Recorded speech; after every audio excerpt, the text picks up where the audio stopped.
ऐसी आराम से ऐसी खबर आ रही है कि ईडी ने अरविंद केजरीवाल जी को अरेस्ट कर लिया है। ये बिल्कुल साफ था, जितनी भारी संख्या में पुलिस आई थी, जितनी भारी संख्या में पैरामिलिट्री फोर्सेस यहाँ पे स्टेशन थे, कि आज ईडी अरविंद केजरीवाल जी को अरेस्ट करने के लिए आ रही है। अरविंद केजरीवाल का अरेस्ट भारतीय जनता पार्टी की और प्रधानमंत्री नरेंद्र मोदी जी की एक राजनीतिक साजिश है। प्रधानमंत्री नरेंद्र मोदी जी को अगर किसी एक नेता से डर लगता है तो वो नेता अरविंद केजरीवाल है।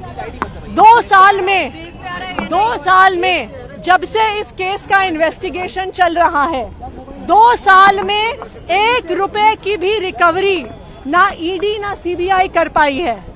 500 से ज्यादा अफसर इस केस में लगे हुए थे, 1000 से ज्यादा रेड्स हुए।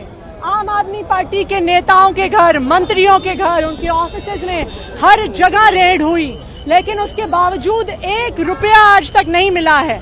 तो आज लोकसभा का चुनाव अनाउंस होने के बाद अरविंद केजरीवाल का अरेस्ट एक राजनीतिक साजिश है।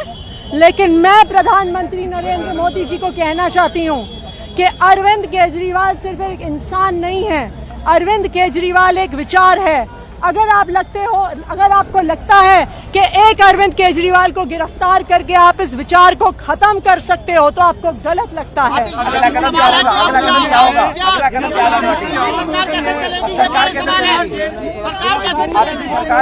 अरविंद केजरीवाल जी दिल्ली के मुख्यमंत्री थे, दिल्ली के मुख्यमंत्री हैं और दिल्ली के मुख्यमंत्री रहेंगे। हमने शुरू से स्पष्ट किया है कि अगर जरूरत पड़ेगी तो अरविंद केजरीवाल जी जेल से सरकार चलाएंगे। कोई भी ऐसा कानून नहीं है जो उन्हें जेल से सरकार चलाने से प्रोहिबिट करता है। उनका कोई कन्विक्शन नहीं हुआ है, उनका कोई कन्विक्शन नहीं हुआ है। वही दिल्ली के मुख्यमंत्री रहेंगे। ये लड़ाई चलती रहेगी। कानूनी लड़ाई यानी कि मुख्यमंत्री अपने पद से इस्तीफा नहीं देंगे, ये आपने क्लियर कर दिया है। अरविंद केजरीवाल जी दिल्ली के मुख्यमंत्री हैं और दिल्ली के मुख्यमंत्री रहेंगे। ये बिल्कुल साफ है और ये बिल्कुल स्पष्ट है, इस पे कोई दो राय नहीं है। कानूनी लड़ाई कैसे पहुंचे थे? अब कानूनी लड़ाई का क्या होगा? हम बिल्कुल सुप्रीम कोर्ट, हमने केस फाइल कर दिया है। अरविंद केजरीवाल के अरेस्ट को क्वॉश करने का केस सुप्रीम कोर्ट में फाइल कर दिया है। अभी उसकी अर्जेंट मेंशनिंग के लिए हमारे वकील सुप्रीम कोर्ट जा रहे हैं। हम ये डिमांड करेंगे कि आज रात को ही इस केस की सुनवाई हो। पॉलिटिकल फाइट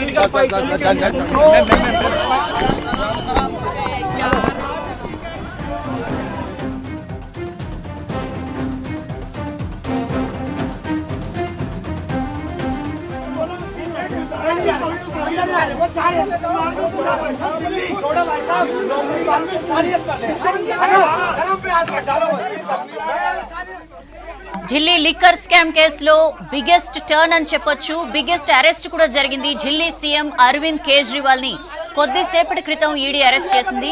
ఇవాళ హైకోర్టుని అప్రోచ్ అయ్యారు. ఈడీ అరెస్ట్ నుంచి నాకు ప్రొటెక్షన్ ఇవ్వండి అని. హైకోర్టు దాన్ని అప్రూవ్ చేయలేదు. ఈ దశలో కేసు విచారణ దశలో ఉండగా మేము కలగజేసుకోలేమని చెప్పింది. అది జరిగిన కొన్ని గంటల్లోనే ఈడీ బృందం ఢిల్లీ సీఎం అరవింద్ కేజ్రీవాల్ నివాసానికి చేరుకున్నారు. వరుసగా సోదాలు జరిపారు. 2 గంటలు సోదాలు చేసిన తర్వాత ఢిల్లీ సీఎం అరవింద్ కేజ్రీవాల్ ని ఈడీ అధికారులు అరెస్ట్ చేశారు. 9 సార్లు, గతంలో 9 సార్లు కేజ్రీవాల్ ని తమ ముందు హాజరవ్వాలని ఈడీ సమన్స్ ఇష్యూ చేసింది. ఒక్కసారి కూడా హాజరు కాలేదు అరవింద్ కేజ్రీవాల్. రకరకాల కారణాలు చెప్తూ ఆయన ఈడీ విచారణ నుంచి తప్పించుకున్న పరిస్థితి. అప్పటి నుంచే ఊహాగానాలున్నాయి.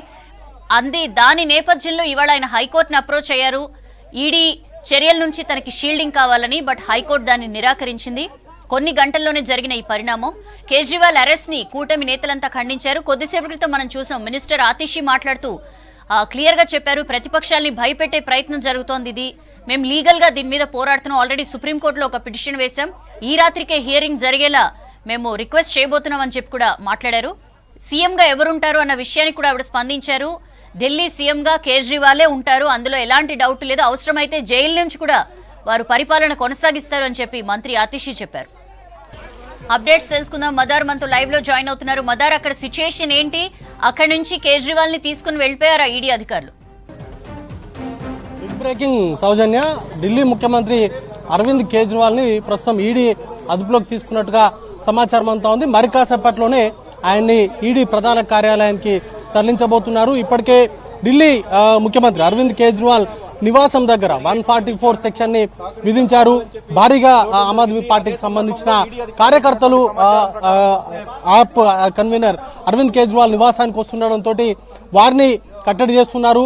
అలాగే ఎవరైతే నిరసన తెలుపుతున్నటువంటి వారు ఉన్నారో వారిని ప్రస్తుతానికి అదుపులోకి తీసుకొని వారిని కూడా అక్కడి నుంచి పంపిస్తున్నారు. వరుసగా ఆమ్ ఆద్మీ పార్టీకి సంబంధించిన నేతలు ఒక్కొక్కరుగా అరవింద్ కేజ్రీవాల్ నివాసానికి చేరుకుంటున్నారు.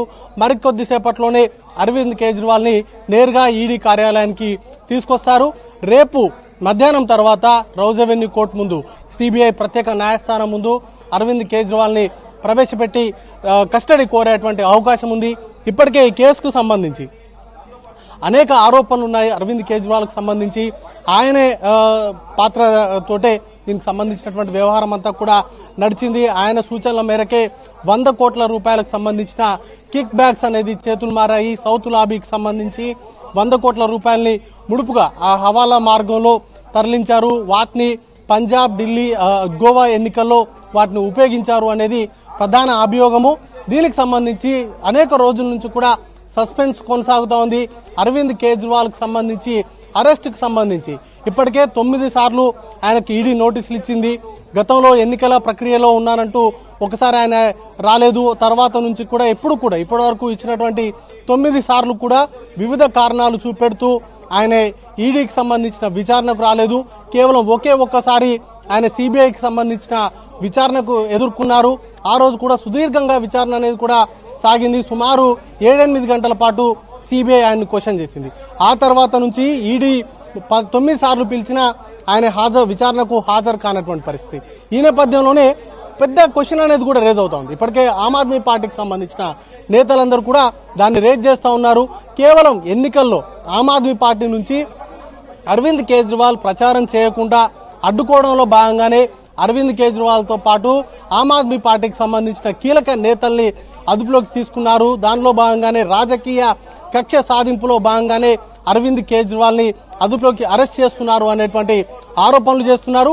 లిక్కర్ స్కామ్ కు సంబంధించి ఇప్పటి వరకు అనేక సోదాలు 600కు పైగా మందిని అరెస్ట్ చేసినట్టుగా ఆమ్ ఆద్మీ పార్టీ నేతలు ఆరోపిస్తున్నారు.